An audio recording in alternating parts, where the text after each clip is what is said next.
এখন ক্যামেরায় যে গাছটি দেখতে পাচ্ছেন সেই ছোট গাছটি সাদা ফুল এবং একটা ফল দেখতে পাচ্ছেন।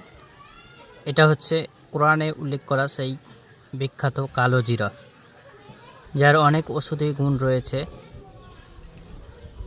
আর এই কালো জিরা আমি কিন্তু বালতিতে ছিটিয়েছিলাম, সেখান থেকে হয়েছে। দেখুন আমার ছাদ বাগানে আছে, এটা একটা নেবুর গাছের তলায় কালো জিরা, বুঝতে পারছেন? আর কালো জিরার ফুল দেখুন কত সুন্দর।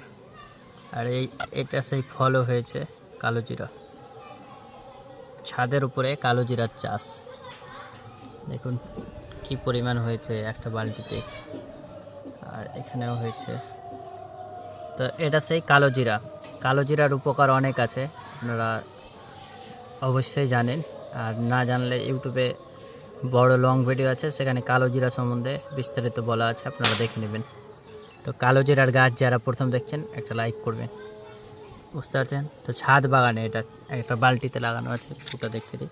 লেবু গাছের তলায় আমি কালো জিরা লাগিয়েছি।